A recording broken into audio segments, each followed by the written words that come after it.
नमस्कार, स्वागत है आपका हमारी इस विशेष श्रृंखला आपदा का सामना में।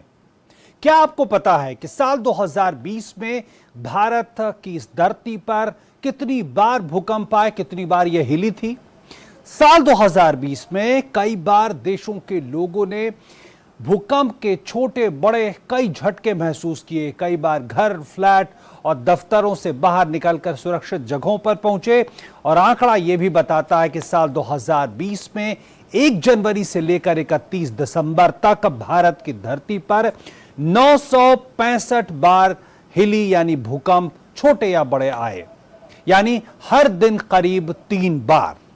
इन 965 भूकंप के झटकों में से 13 झटके तो दिल्ली एनसीआर में ही महसूस किए गए थे। ये सभी 965 झटके 3 तीव्रता या उससे ऊपर के थे। आज आपदा का सामना में हम बात करेंगे भूकंप से सुरक्षा और क्या तैयारियां हो सकती हैं।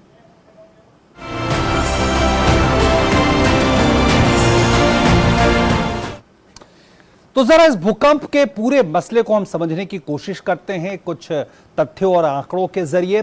तो भारतीय उपमहाद्वीप सबसे अधिक भूकंप प्रवण वाले स्थानों में से है, क्षेत्रों में से है जहां आशंका है भूकंप आने की। कई गंभीर भूकंपों का भारत ने सामना किया है और आप देखें आंकड़ों के लिहाज से 59% से अधिक भूभाग जो भारत का है वहां भूकंप संवेदनशीलता के दायरे में आता है। और नुकसान रोकने की कोशिशें भी लगातार चल रही हैं। मसलन हमने देखा भूकंप प्रबंधन पर दिशा निर्देश आए। इसके अलावा रेट्रोफिटिंग से जुड़ी जून 2014 में इस पे दिशा निर्देश आए। इसके अलावा नवंबर 2018 में किस तरह से जो राजमिस्त्री हैं उनका कैसे प्रशिक्षण हो, मकान मालिकों के लिए दिशा निर्देश 2019 सितंबर में आए। सितंबर 2021 में भवन भूकंप सुरक्षा के लिए दिशा निर्देश आए। इसके अलावा सुरक्षा आकलन के लिए रैपिड विजुअल स्क्रीनिंग जैसी कोशिशें लगातार चल रही हैं। बिहार, उत्तर प्रदेश, उत्तराखंड में लगातार जागरूकता अभियान इससे जुड़ी उसको भी जारी है वो। इसके अलावा भूकंप सुरक्षित निर्माण के लिए हर साल अलग अलग स्तरों पे जागरूकता अभियान चलाए जाते हैं। अगर हम आंकड़ों के लिहाज से देखें कि किन किन बड़े भूकंपों का भारत ने सामना किया है तो 1934 का भूकंप सबको याद आता है। बिहार में जो आया था 30,000 से ज्यादा लोग इसमें हताहत हुए थे, मारे गए थे। इसके अलावा और बड़े भूकंपों की बात करें तो गुजरात के जो भुज में 2001 में भूकंप आया था 26 जनवरी 2001 को, उसकी याद बार बार आती है जहां 20,000 से ज्यादा लोग हताहत हुए थे, मारे गए थे। महाराष्ट्र लातूर का भूकंप भी बार बार याद आता 1993 का, जब 20,000 से ज्यादा लोग यहां पे हताहत हुए थे, मारे गए थे। असम का एक भूकंप याद आता है बार बार जो 1950 का है, जहां 1,500 से ज्यादा लोग मारे गए थे। उत्तरकाशी का 1991 का भूकंप बार बार उसे याद किया जाता है, जहां पे 1,000 से ज्यादा लोग मारे गए थे। तो ये बड़ी बड़ी घटनाएं जो भारत ने झेली हैं। अगर मुख्य मुद्दों की बात करें तो खासकर भूकंप पूर्व चेतावनी तंत्र की क्या भूमिका है, इसको लेकर बार बार तैयारियां चलती हैं।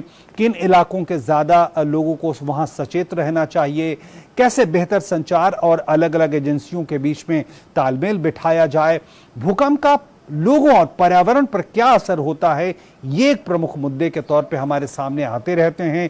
भूकंप के बाद किस तरह के खतरे हो सकते हैं, मुकाबला कैसे किया जाए, बार बार भूकंप के हल्के झटके आने का मतलब क्या होता है। तो ये सारे मुद्दे हैं जो बार बार चर्चा में आते रहे हैं। और इन्हीं गंभीर मुद्दों पर बातचीत करने के लिए हमारे साथ 3 बेहद ही खास मेहमान जुड़ गए हैं। आइए उनसे आपका परिचय करा दें। हमारे साथ कमल किशोर जी हैं जो सदस्य सचिव हैं एनडीए में, यानी राष्ट्रीय आपदा प्रबंधन प्राधिकरण के। हमारे साथ प्रोफेसर रवि सिन्हा जी हैं, आईआईटी मुंबई से जुड़े हुए हैं। और हमारे साथ डॉक्टर CVR मूर्ति साहब हैं, IIT मद्रास से। बहुत बहुत स्वागत आप तीनों का। और सबसे पहले कमल किशोर जी, मैं आपसे ये समझना चाहूंगा कि इस वक्त जो हमारी स्थिति है, बड़े बड़े भूकंप हमने देखे हैं, किस तरह से इन घटनाओं से हमने सीखा है और तैयारियां की हैं इस वक्त तक?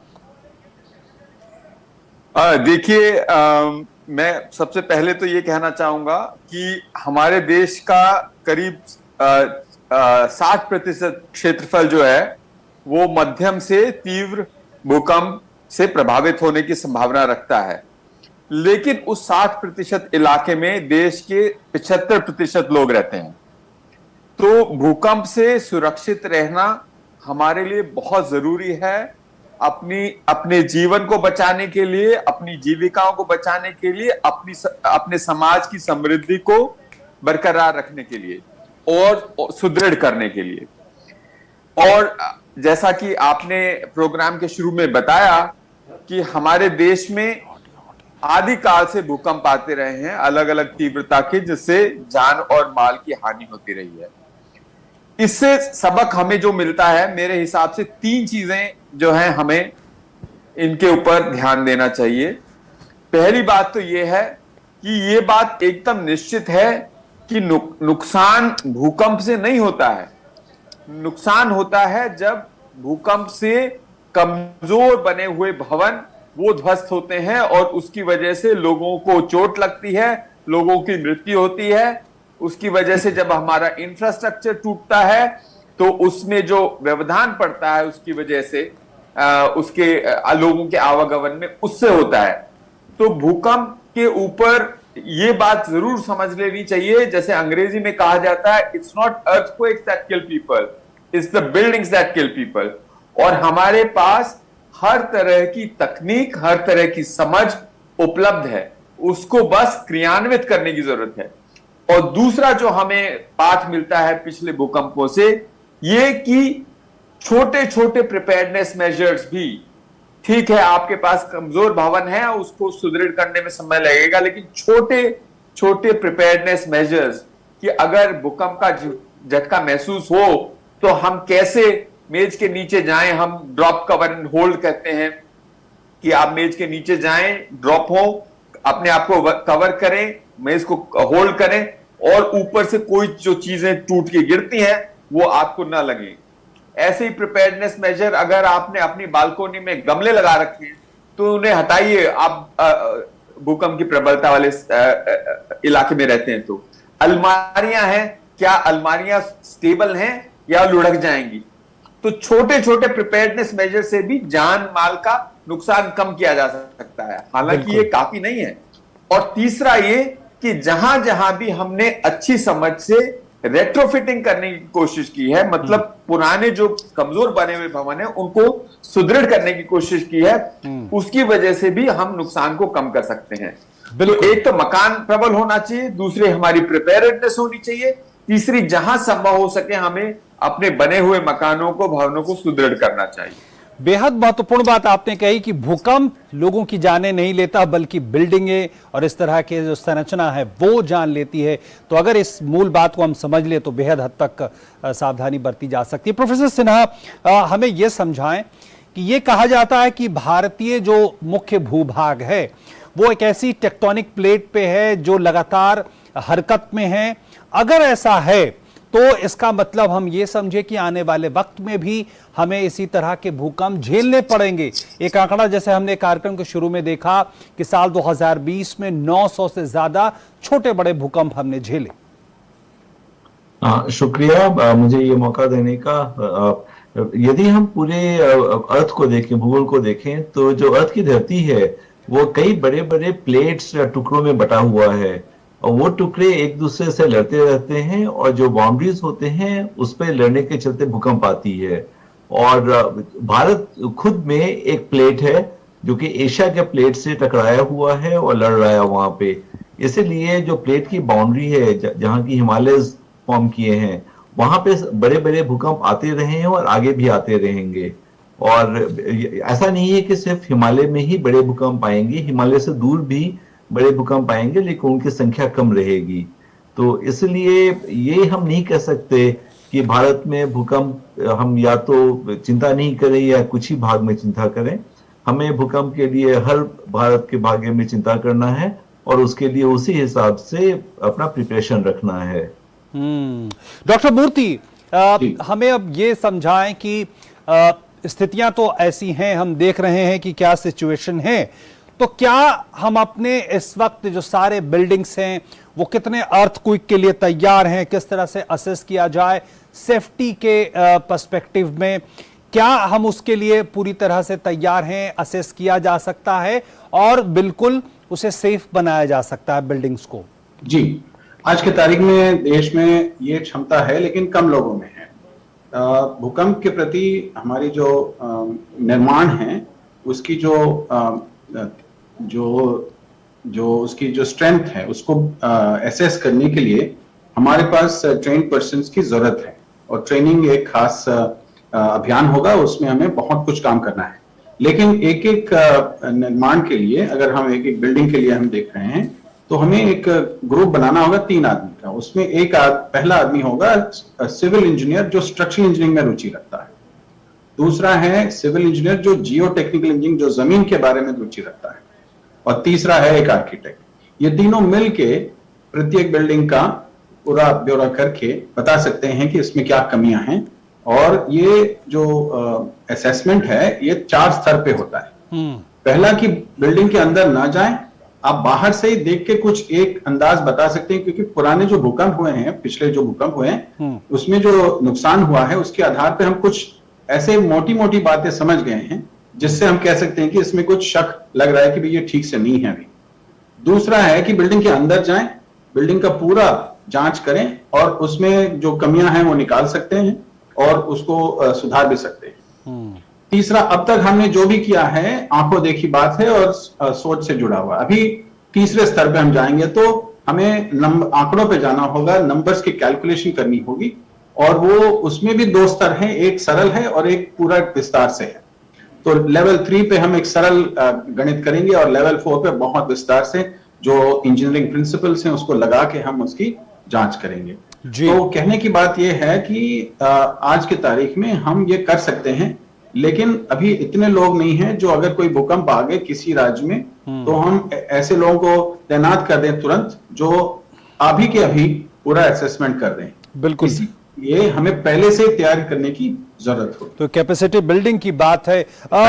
जी बिल्कुल। कमल किशोर जी, निश्चित तौर पर हमने अपने कार्यक्रम की शुरुआत में भी बताया कि एनडीएमए ने किस किस तरह की गाइडलाइंस सामने रखी है, अलग अलग स्तरों पे लेके। क्या कोई ऐसा एनडीएमए का आकलन है जो ये बता सके कि इन गाइडलाइंस का, दिशा निर्देशों का किस तरह से नीचे तक जो उसको लागू कर रहे हैं वहां तक ये पहुंचा है और बदलाव हो रहे हैं? देखिए, इसका जो जमीनी स्तर पे क्रियान्वयन है, इसमें इस कितने असरदार तरीके से हुआ है, इसमें हमारे सामने जो हम देखते हैं वो मिलीजुली तस्वीर है। कुछ राज्यों में, कुछ इलाकों में जैसे बोलते हैं बिल्डिंग क्लिनिक्स खोले गए हैं, जहां पे लोग आके सलाह ले सकते हैं कि जो साधारण भवन बनाए जाते हैं उसमें क्या क्या चीजें करें जिससे कि उसको भूकंप से सुरक्षित किया जा सके। बहुत सारे राज्यों में जो राजमिस्त्री हैं उनकी ट्रेनिंग की गई है, इंजीनियर्स की, जूनियर इंजीनियर्स की ट्रेनिंग की गई है। लेकिन ये कहना ठीक नहीं होगा कि जो किया गया है क्रियान्वयन स्थानीय स्तर पर वो पर्याप्त है।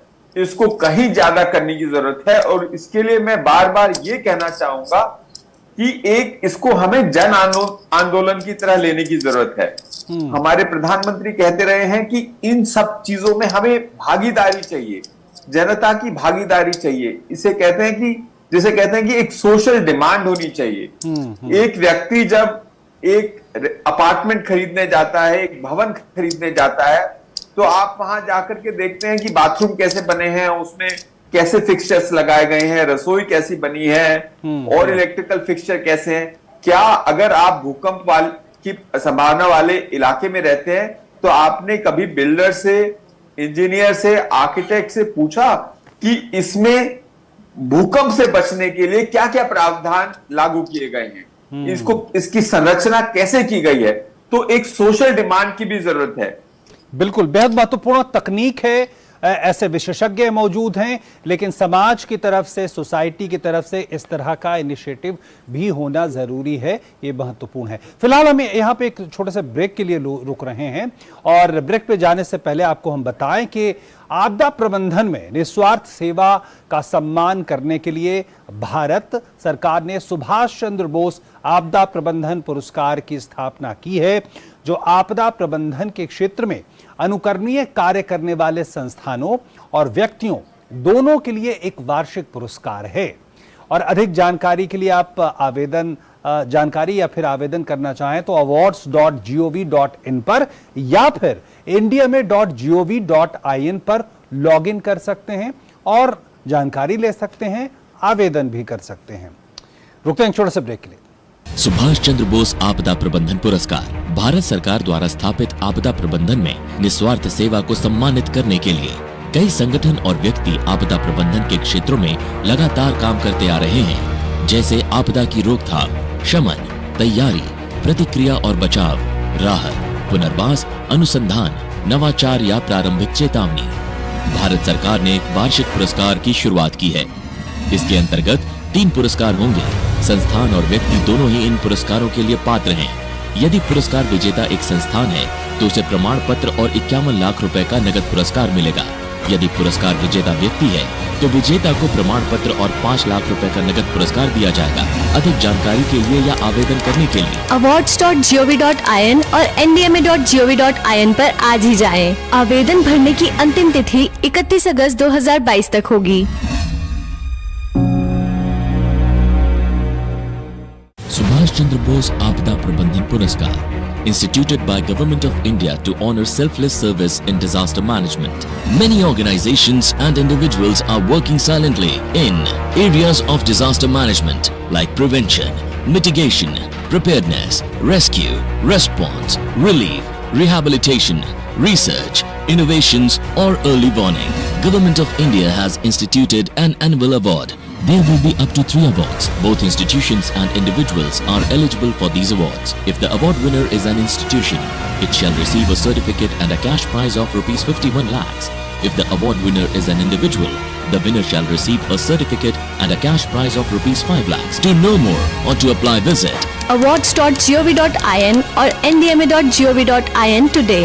The last date for filing of application shall be 31st August 2022.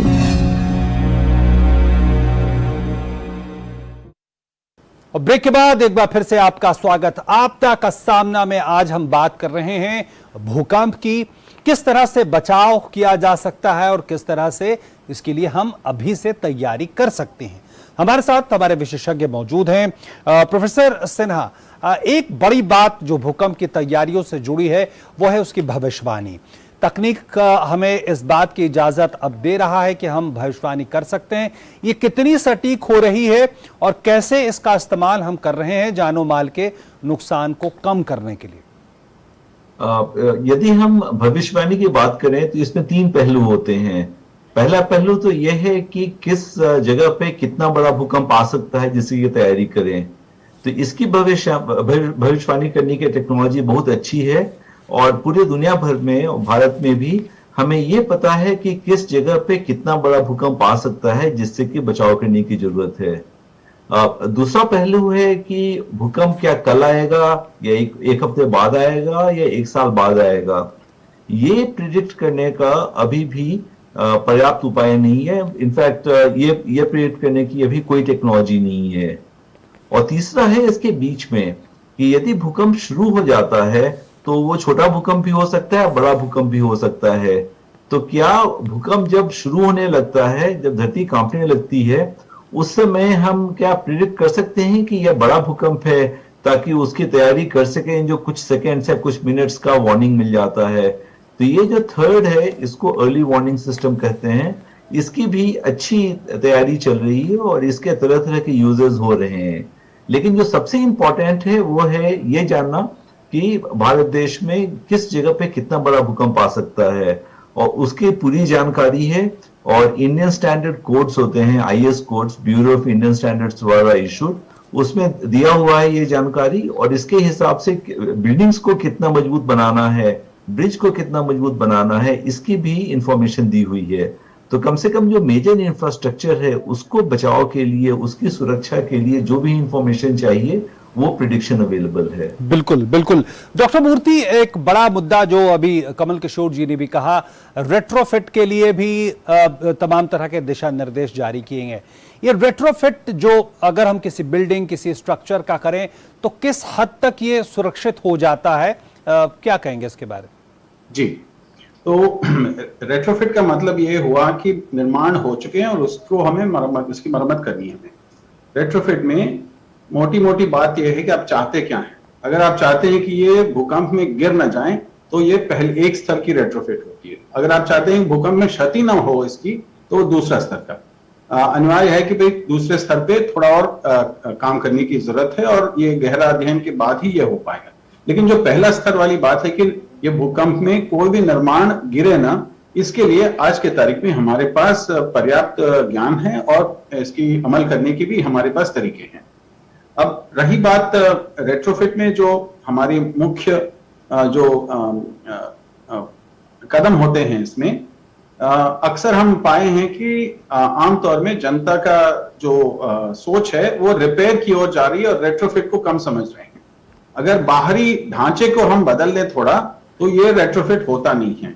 Painting करवाना, कहीं दरारें हैं तो उनको भरवाना, ये सब रेट्रोफिट माना नहीं जाता है। बुनियादी तौर से अगर उस निर्माण की हम उसकी जो मजबूती है और उसकी जो लचीलापन है इसमें सुधार लाएं तभी हम कह सकते हैं कि हमने रेट्रोफिट की है। तो हमें थोड़ा चौकन रहना पड़ेगा कि जब भी हम रेट्रोफिट का बात उठाते हैं और जो किसी से करवाते हैं तो मात्र ये ना हो कि देख ऊपरी परख में ही ये काम हो, लेकिन अंदरूनी तौर से इसकी मजबूती और लचीलापन दोनों पे दबाव हो और दोनों में सुधार लाया जाए। बिल्कुल, तो ये कुछ उपाय हैं जो आपको सुरक्षित बना सकते हैं। फिलहाल एक और छोटे से ब्रेक के लिए रुकते हैं और ब्रेक पे जाने से पहले एक बार हम फिर से आपको याद दिलाएं कि आपदा प्रबंधन में निस्वार्थ सेवा का सम्मान करने के लिए भारत सरकार ने सुभाष चंद्र बोस आपदा प्रबंधन पुरस्कार की स्थापना की है, जो आपदा प्रबंधन के क्षेत्र में अनुकरणीय कार्य करने वाले संस्थानों और व्यक्तियों दोनों के लिए एक वार्षिक पुरस्कार है। ज्यादा जानकारी या आवेदन करने के लिए आप awards.gov.in पर या फिर ndma.gov.in पर लॉगिन कर सकते हैं। रुक रहे हैं छोटे से ब्रेक के लिए। सुभाष चंद्र बोस आपदा प्रबंधन पुरस्कार instituted by Government of India to honor selfless service in disaster management. Many organizations and individuals are working silently in areas of disaster management like prevention, mitigation, preparedness, rescue, response, relief, rehabilitation, research, innovations or early warning. Government of India has instituted an annual award. There will be up to 3 awards. Both institutions and individuals are eligible for these awards. If the award winner is an institution, it shall receive a certificate and a cash prize of rupees 51 lakhs. If the award winner is an individual, the winner shall receive a certificate and a cash prize of rupees 5 lakhs. To know more or to apply, visit awards.gov.in or ndma.gov.in today. The last date for filing of application shall be 31st August 2022. Subhash Chandra Bose आपदा प्रबंधन पुरस्कार भारत सरकार द्वारा स्थापित आपदा प्रबंधन में निस्वार्थ सेवा को सम्मानित करने के लिए कई संगठन और व्यक्ति आपदा प्रबंधन के क्षेत्रों में लगातार काम करते आ रहे हैं, जैसे आपदा की रोकथाम, शमन, तैयारी, प्रतिक्रिया और बचाव, राहत, पुनर्वास, अनुसंधान, नवाचार या प्रारंभिक चेतावनी। भारत सरकार ने एक वार्षिक पुरस्कार की शुरुआत की है। इसके अंतर्गत 3 पुरस्कार होंगे। संस्थान और व्यक्ति दोनों ही इन पुरस्कारों के लिए पात्र हैं। यदि पुरस्कार विजेता एक संस्थान है तो उसे प्रमाण पत्र और 51 लाख रुपए का नगद पुरस्कार मिलेगा। यदि पुरस्कार विजेता व्यक्ति है तो विजेता को प्रमाण पत्र और 5 लाख रुपए का नगद पुरस्कार दिया जाएगा। अधिक जानकारी के लिए या आवेदन करने के लिए awards.gov.in और ndma.gov.in पर आज ही जाएं। आवेदन भरने की अंतिम तिथि 31 अगस्त 2022 तक होगी।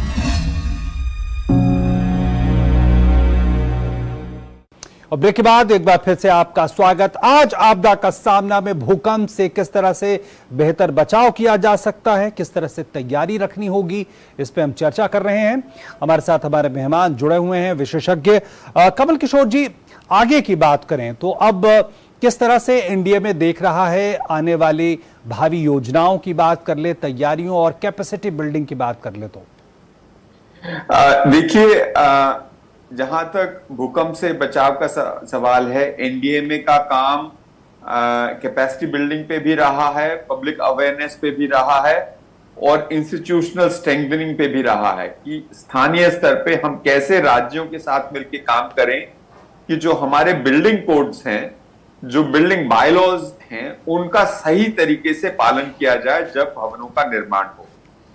अब ये जो काम हमने किया है इसको हम अब एक नए स्केल पे ले जाना चाहते हैं, खास करके उन राज्यों में जिन राज्यों में भूकंप की संभावना जो है मध्यम से प्रबल है, और सबके साथ मिलकर के इन चीजों को एक अलग ही स्केल पर ले जाने का प्रयास है।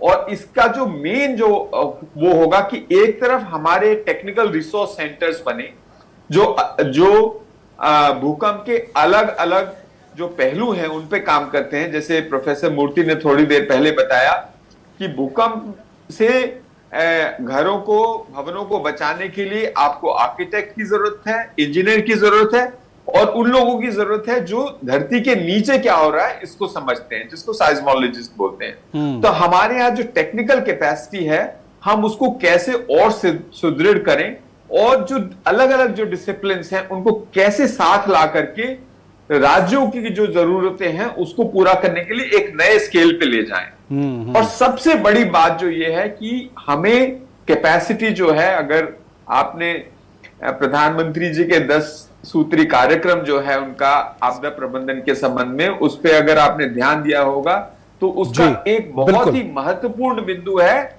Building local capacity. और वो लोकल कैपेसिटी जब तक नहीं होगी तब तक हम राष्ट्रीय स्तर पे कितना भी काम करें वो काफी नहीं रहेगा जी। तो कैसे हम हर म्युनिसिपैलिटी के स्तर पे, हर शहर में, हर कस्बे में ऐसी कैपेसिटी उपलब्ध कराएं जहां एक तरफ तो म्युनिसिपैलिटी कंप्लायंस करवा सके कि हम यहाँ पे बिल्डिंग बायलॉज को सही तरीके से लागू करें, दूसरी तरफ लोग जो घर बना रहे हैं उनको सारी टेक्निकल कैपेसिटी आसानी से उपलब्ध हो सके, ताकि उसको वो अपने भवन निर्माण में क्रियान्वित कर बिल्कुल सके। बिल्कुल। तो निश्चित तौर पर तकनीक भी उपलब्ध है और तमाम तरह के दिशा निर्देश और तमाम चीजें हमारे सामने उपलब्ध हैं। जरूरत है इसको लागू करने की, न सिर्फ सरकार की एजेंसियां बल्कि हम और आप जैसे लोग भी इस बात को सुनिश्चित करें कि जो तमाम दिशा निर्देश भूकंप से लड़ने की हैं वो जमीन पर उतरे, लागू हों, क्योंकि ये हमारी सुरक्षा के लिए ही है। आपदा का सामना में आज फिलहाल इतना ही।